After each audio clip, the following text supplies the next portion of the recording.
Olá, estamos iniciando pela TV Suprem, braço de comunicação da União Planetária, mais um programa de entrevista do movimento 2022-2030, o Brasil e o mundo que queremos, uma parceria entre a Universidade de Brasília, através do Núcleo de Estudos do Futuro, do Centro de Estudos Avançados Multidisciplinares com a União Planetária.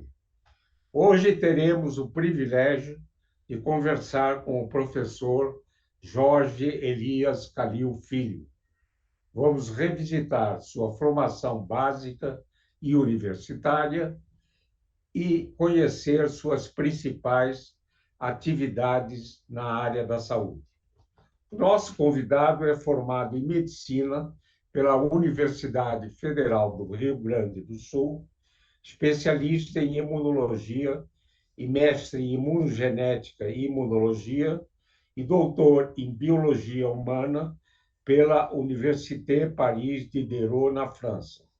Foi presidente do Instituto Coração e INCOR da Faculdade de Medicina da Universidade de São Paulo e diretor do Instituto Butantan e da International Union of Immunological Society, e também presidente da Sociedade Brasileira de Imunologia. Foi professor da Stanford School of Medicine, da International Scholar Hughes Medical Institute e da Harvard Medical School. É membro da Academia Brasileira de Ciência e membro da Academia Nacional de Medicina e membro da Academia Líbano-Brasileira de Letras, Artes e Ciência. As principais atividades de pesquisa do nosso convidado procuram entender o reconhecimento imunológico e os mecanismos de rejeição e tolerância nos transplantes de órgãos. Professor Calil é pesquisador 1A do CNPq, publicou 565 artigos em revistas científicas, 95 capítulos de livros e 4 livros. Orientou 15 teses de mestrado e 19 de doutorado.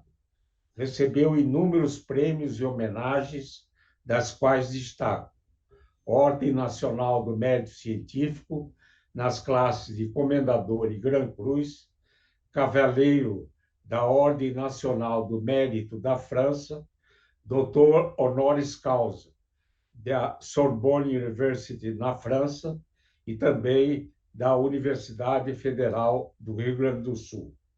Ele é fellow do Royal College of Physicians de Londres e honra o mérito do Ministério da Saúde em reconhecimento à atuação relevante no enfrentamento à pandemia da Covid-19 no Brasil.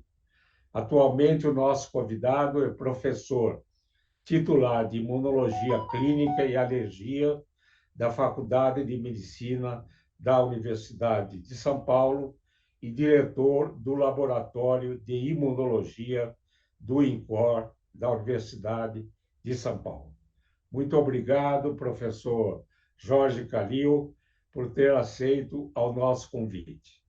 Na primeira indagação, pediria para revisitar a sua infância e juventude, a sua formação básica e universitária e os caminhos que o levaram a ser uma liderança na área de imunologia.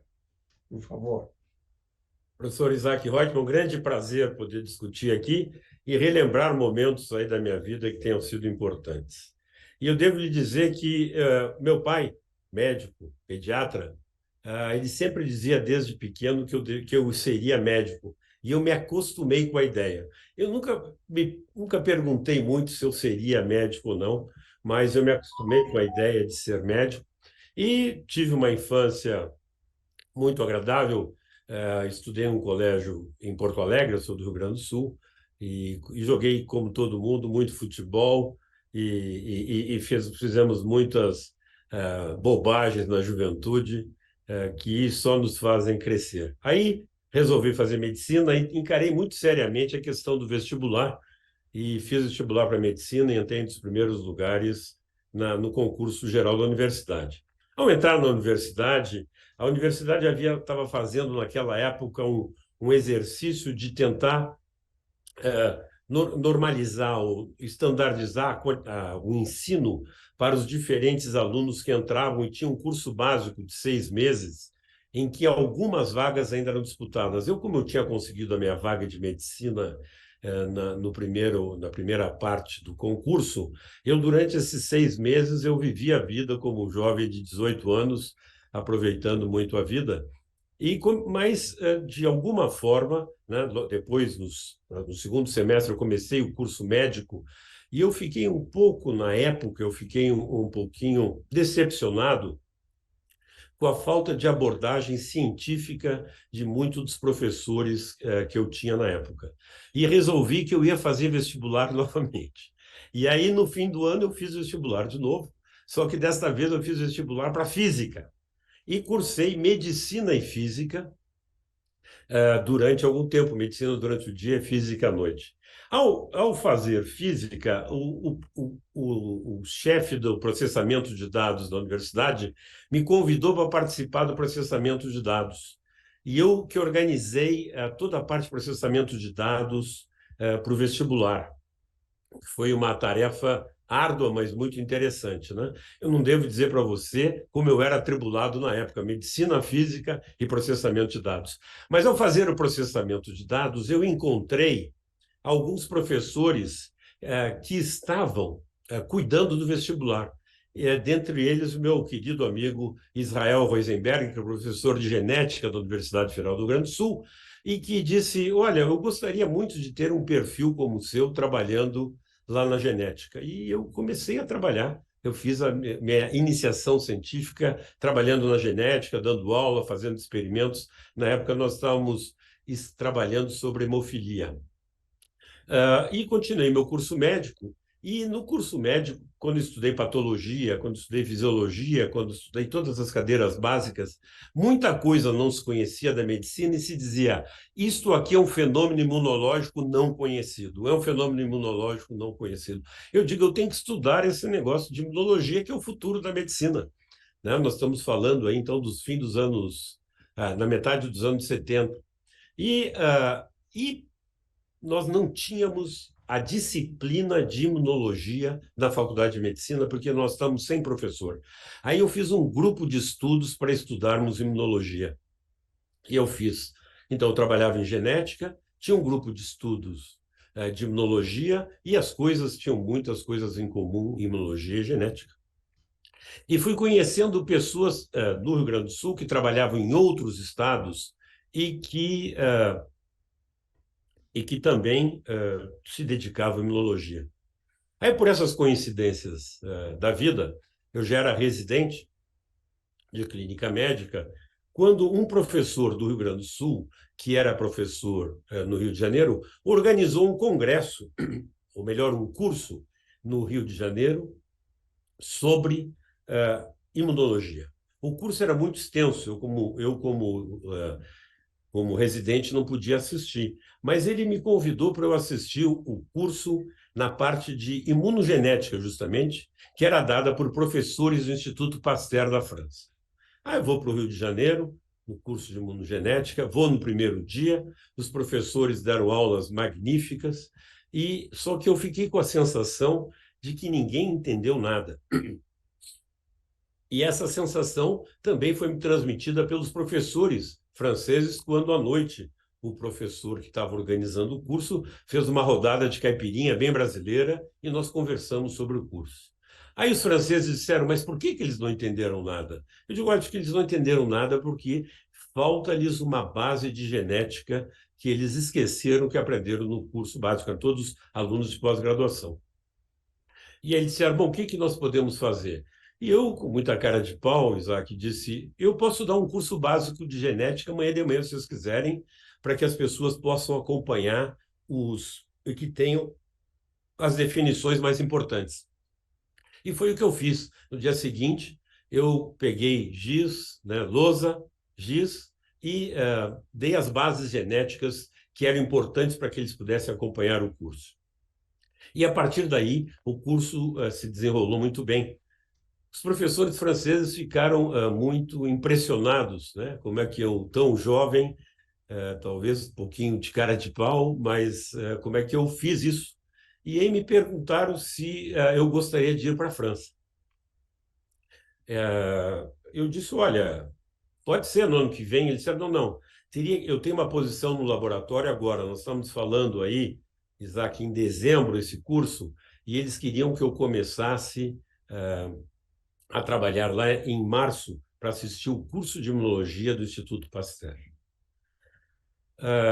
Eu, naquela época, eu já era noivo, né? No nosso tempo a gente noivava ainda, eu era noivo, e falei com a minha esposa, a minha namorada, né? Minha noiva, e ela disse, vamos embora. E o meu pai era contra, o meu pai achava que eu tinha que sentar bases no Rio Grande do Sul, o meu sogro, também professor universitário, disse, não vai, que é uma oportunidade. Naquela época não era todo mundo que ia para o exterior assim, era tudo muito difícil. O que aconteceu em todo caso é que em menos de um mês nós casamos e fomos para a França.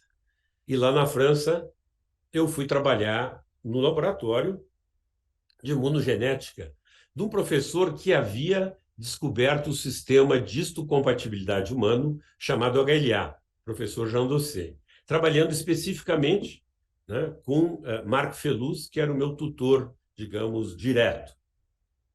Aí, chegando na França, assim, muito jovens, eu tinha 24 anos, Liana, minha esposa, tinha 21 anos, e comecei a trabalhar imediatamente, fiz o curso do Instituto Pasteur, conheci muita gente, aprimorei meu francês, porque o curso todo era em francês, e fiz vários amigos e comecei a trabalhar no laboratório. E naquela época, nós estamos falando aí de 1978, recém havia sido descobertos os anticorpos monoclonais.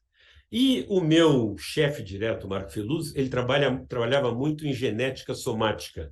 E em genética somática, o que eles faziam eram híbridos entre células humanas e células de camundongo. Com isso, havia a segregação dos cromossomas humanos, sobravam alguns cromossomas, e você sabendo quais cromossomas sobravam e você estudando a expressão gênica, você conseguia atribuir quais genes estavam em quais cromossomas. Era o início, digamos, da grande revolução que nós tivemos em genética humana, com toda a parte de sequenciamento, mapeamento, etc., mas que naquela época nós queríamos já saber que genes iam para que lugar. E nós estávamos muito interessados nos genes de resposta imune, nos genes HLA, etc., etc. Então, nós começamos, e como nós sabíamos a técnica de fusão celular, eu comecei a trabalhar em hibridomas, ou seja, fusionar uma célula de camundongo que tinha sido imunizado com uma célula de mieloma e produzir um anticorpo monoclonal. E assim, em começo de 1978, nós obtivemos os primeiros monoclonais na França. Nós somos pioneiros na França na obtenção dos monoclonais. E nós fizemos um grande número de anticorpos monoclonais que reconheciam as estruturas do sistema HLA, né? Tanto a beta-2 microglobulina, a cadeia pesada, como as moléculas HLA-DR. E havia uma discussão muito grande naquela época, Isaac, das exatas funções das moléculas HLA, chamadas de classe 1, que se expressavam em todas as células, as de classe 2, que se expressavam, sobretudo, nas células imunológicas. E também se existia uma molécula HLA de classe 2 ou várias moléculas. Então, utilizando os monoclonais, nós conseguimos estudar e fizemos muitas contribuições naquela época sobre função e estrutura. E a minha tese de doutoramento de Estado, que seria mais do que o nosso doutorado aqui, até agora acho que não existe mais, seria quase uma livre docência, ela era baseada em 15 artigos científicos que eu havia publicado sobre estrutura e função das moléculas do sistema principal de histocompatibilidade, baseados em estudos com anticorpos monoclonais que eu mesmo havia sido feito. Então, foi um tempo extremamente proveitoso. Eu, apesar de jovem ainda, estudante de doutorado na França, eu publiquei mais de 25 trabalhos durante os 5 anos em que eu fiquei lá, partindo absolutamente do zero.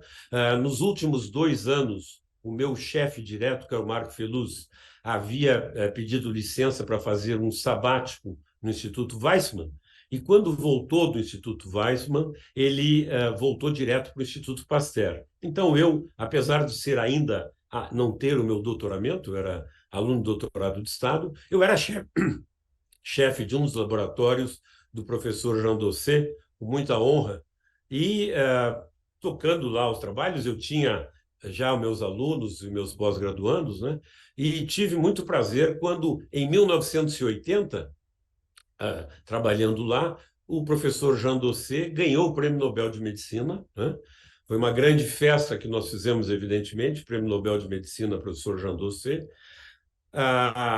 Eu já estava completamente integrado na sociedade, tanto é que o professor Jean Dossé pediu para eu comprar o champanhe para fazer o festejo, então era uma confiança muito grande. O francês pediu para eu comprar o champanhe, escolher o champanhe.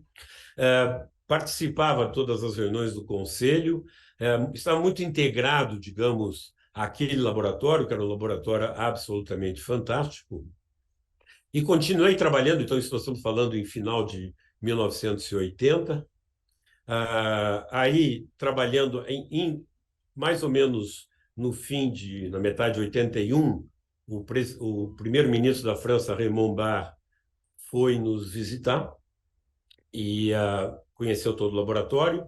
Aí perguntou para o professor Dossé o que ele queria, né, quando ele estava justamente falando comigo. O professor Dossé disse assim: olha, o problema aqui na França, nós somos muito xenófobos. Se esse jovem aqui tivesse nos Estados Unidos, ele já teria sido contratado pela universidade. Nós não conseguimos contratar um estrangeiro, um brasileiro, para trabalhar aqui, eu queria contratá-lo. O Raymond Barre, primeiro-ministro, disse: olha, isso não tem problema nenhum. Se o senhor está me pedindo isso, nós vamos fazer uma exceção e vamos contratar o Dr. Calil para trabalhar aqui definitivamente. Eu cheguei muito contente em casa, contando isso para minha esposa.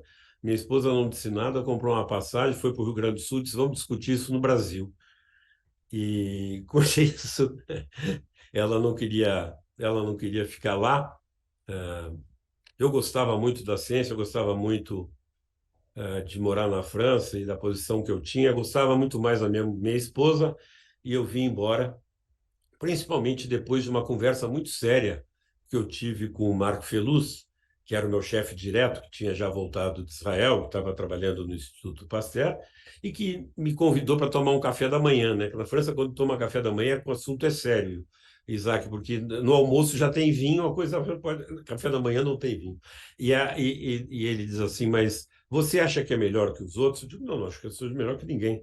Ele disse: não, pesquisador aqui na França nós temos muitos. O que nós precisamos é de cientista de qualidade no Brasil. Você tem que fazer, você tem que ajudar o seu país. Aquilo me deu, Isaac, um senso de missão, que eu tinha uma missão a cumprir na minha vida e decidi voltar. Ainda terminei tudo que tinha que fazer. E no começo de 1983, eu defendi o meu doutorado em novembro de 1982. Minha esposa ficou grávida, eu ainda estendi, ela voltou para o Brasil, eu estendi um pouquinho a minha estadia até começo de 83 para terminar tudo, passar para quem me substituía no laboratório, e vim para o Brasil e vim para uma posição de professor no Rio Grande do Sul, na Universidade Federal do Rio Grande do Sul. Então, isso, digamos, foi a minha formação, e aí depois tem toda a minha carreira aqui no Brasil, que eu não sei se você quer que eu fale agora ou quer deixar para depois.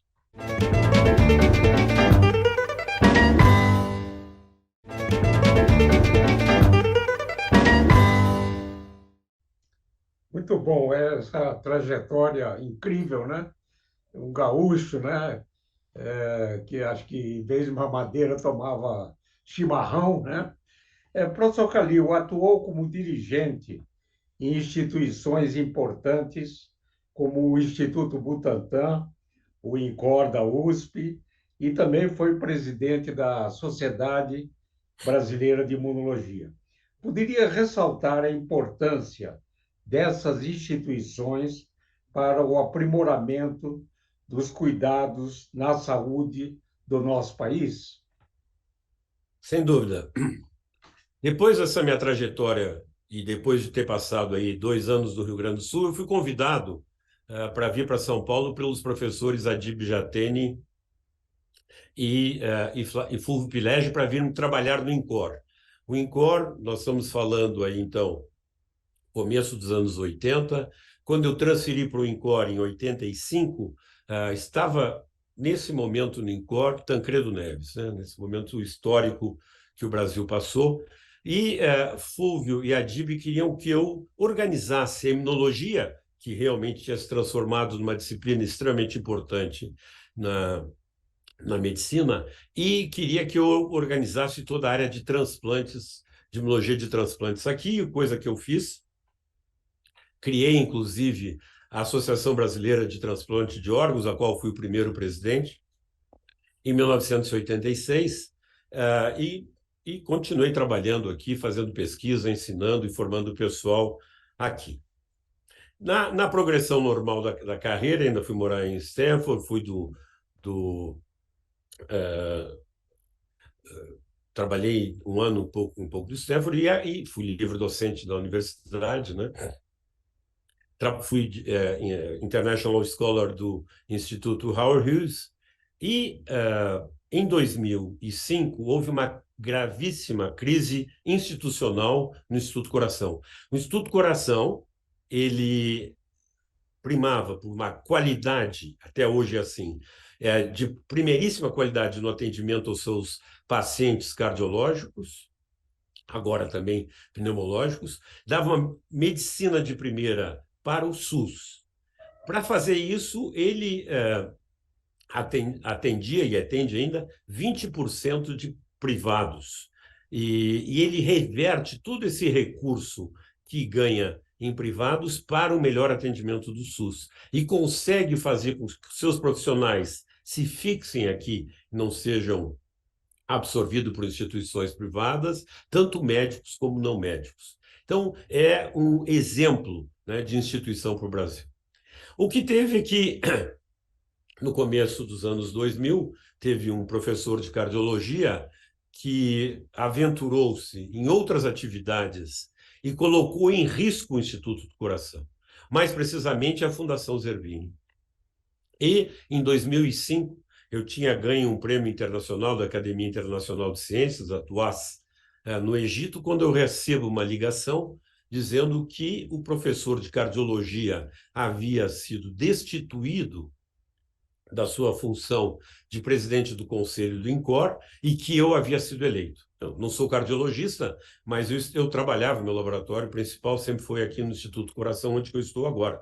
E assumi, então, a função de presidente do Instituto Coração. Logo eu me dei conta que o problema não era o Instituto Coração, que era a instituição pública, e sim a fundação de apoio, que era a Fundação Zerbini. Mas a Fundação Zerbini é que dava o diferencial do INCOR. Era lá que nós recebíamos os recursos dos privados e convênios e reinvestíamos completamente aqui na instituição, e fazendo uma instituição de primeira linha. E nós havíamos construído um prédio novo,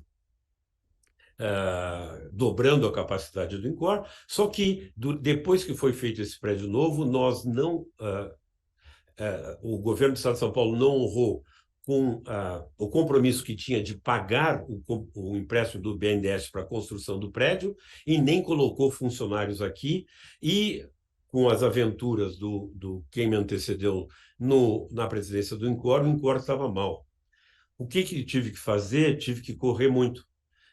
Falar com o presidente Lula na época, com Aldo Rebelo, que era o presidente da Câmara, e muitas outras pessoas. Fomos várias vezes no Congresso Nacional. Bom, conseguimos reverter a situação, né? Não foi com dinheiro doado, mas com muito trabalho e muita organização. Nós levamos 15 anos para fazer com que o Instituto do Coração e a Fundação Zerbini, especificamente, pagasse todas as suas dívidas. Nós fechamos a nossa parte do INCOR Brasília e voltamos a ter uma instituição de absoluto respeito. O INCOR é um exemplo, formação de pessoas, formação de cientistas. É um hospital universitário que tem vários andares dedicados à pesquisa, pesquisa de primeiríssima linha, que honra, eu diria, a Universidade de São Paulo e o país. E nós conseguimos manter isto. Foi uma luta muito grande. A outra instituição que foi muito importante foi o Instituto Butantan. O Instituto Butantan eu assumi em 2011, depois da direção de alguns anos do professor Isaías Rau, e aí o Instituto Butantan estava quebrado, estava sem recurso, e nós tivemos que fazer com que o Instituto Butantan voltasse à cena mundial. E com isso eu fiz um investimento numa vacina, que era a vacina da gripe, porque eu sabia que essa vacina traria os recursos necessários para o investimento. E nós fizemos isso, o Instituto Butantan aumentou, e eu larguei o Instituto Butantan 6 anos depois, com um projeto lindo de vacina de dengue em andamento. Nós fizemos vacina de fase 2 e depois entramos fase 3, e com uma caixa de $500 milhão para investir em novos projetos. Então, essas instituições são instituições de primeiríssima linha que eu tive a honra de presidir. Muito bom, professor Calil. Nós estamos chegando ao final da nossa conversa, mas eu tenho duas questões ainda. A primeira é no sentido que lidera um grupo de pesquisadores que estão desenvolvendo uma vacina nasal para a proteção da infecção da Covid-19. Poderia relatar o atual estágio dessa pesquisa e a importância de termos uma total soberania no desenvolvimento de vacinas no Brasil? E, após responder as perguntas, se podia enviar uma mensagem aos jovens que nos assistem.